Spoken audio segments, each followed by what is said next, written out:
Hello, Cancer, Sun, Moon, Rising, and Venus Signs. Kamusta kayo?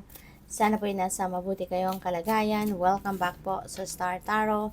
At kung bago kayo rito, welcome din po kayo. Please subscribe, like, share my videos, and leave me a comment kung nakaresonate kayo.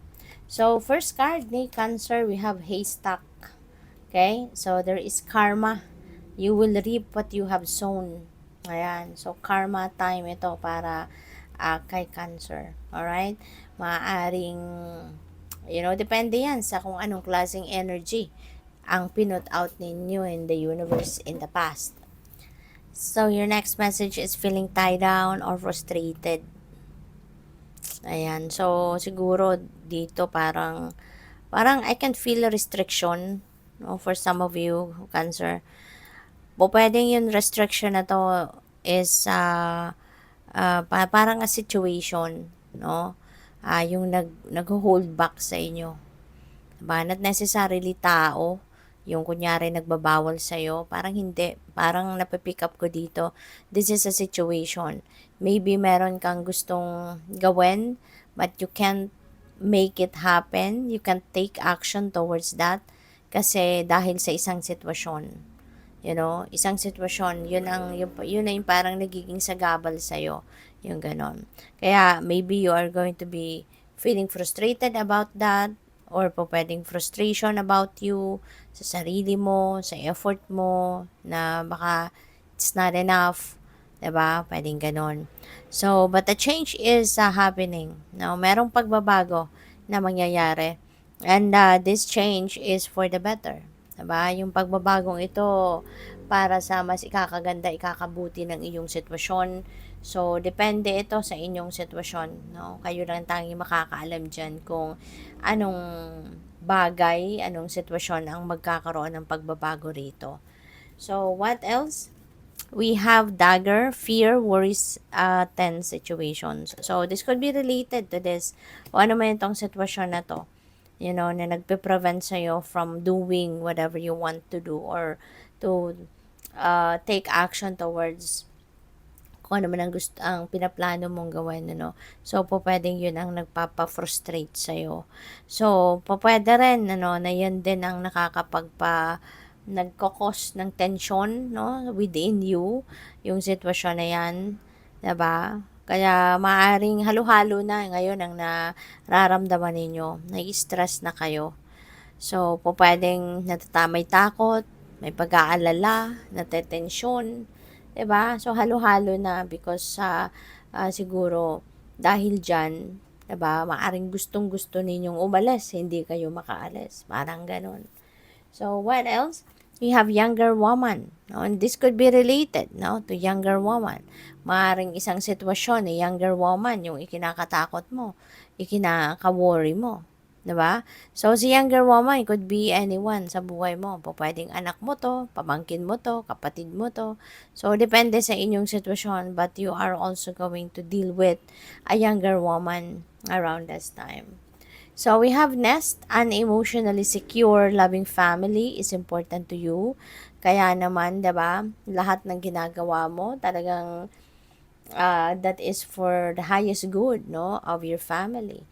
Lahat ng effort na ginagawa mo is para sa iyong pamilya. Diba? Kasi gusto mo na maging inuuna mo yung ikakabuti ng inyong pamilya, yung well-being nila, yung ikakabuti, ng inyong pamilya in different facets, 'di ba? So, we have box, you will receive a gift. Ayan, merong regalo na matatanggap. And we don't know kung ano to, nakasara pa, 'di ba? So, kayo lang diyan na makakaalam pag nangyari na to, kapag na-receive nyo na yung regalong ito. So, pwedeng tangible, pwedeng non-tangible, 'di ba? So, baka merong dito, baka merong kayong accomplishments, 'di ba? Meron kayong achievement, kaya pwedeng token ito from your employer, token ito from work, no? So, what else? Or could be anything. So, we have work, achievement, success. So, ayan, may achievement, may tagumpay kayo sa trabaho. 'Di ba? So, maganda to kasi meron kang kumbaga makikita mo na ngayon na resulta ng inyong pagsisipag, makikita mo na ngayon na resulta ng inyong effort, 'di ba, sa trabaho. Kaya napakaganda. So, this is also about baka meron kang bagong trabaho din, 'di ba? Baka merong bagong opportunity, new work, 'di ba, na dadating. So, we have bread, period of prosperity and abundance. Ayan. So, merong ano dito, merong financial blessings na dadating. This is financial blessings, financial gain na paparating. Kaya, panahon nito ng kasaganaan. So, makaka-experience na din kayo ngayon ng siguro financial comfort, financial freedom, 'di ba? So, kung saan man magagaling ang perang ito, for sure, pwedeng pinagtrabahuan talaga ninyo ito. Pwedeng galing ito sa work, sa business ninyo, sa investment ninyo, ganyan. So, we have bird flying, news is on the way. Ayan, kung ano man balitang ito, maaaring ito ay balitang matagal mo nang hinihintay. Maybe you are expecting this news, kaya you will be excited about this.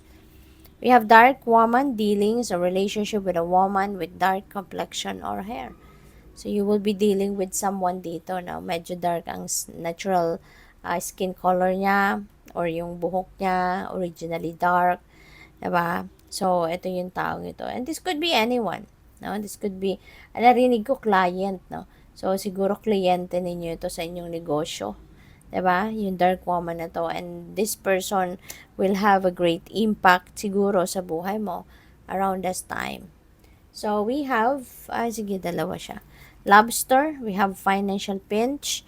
Ayan, so mag-iingat kayo sa pagmamanage ng inyong kaperahan sa ngayon kasi po pwedeng meron ditong financial pinch na maramdaman kayo or ma-experience kayo kung hindi ninyo aalagaan ng inyong kaperahan. Kailangan disiplina rin dito, no? Sa pagdating sa pagmamanage ng inyong pera. So, we also have new job or career. So, that's really beautiful. Kasi ang iba sa inyo, baka eto na, dadating na yung ano. Baka yung news na to is about this. Diba? Dadating na yung balita, no, na ikaw ay natanggap na, diba, sa in-applyan mong trabaho. Kaya, congrats sa'yo. Thank you for watching. Love and light. Namaste.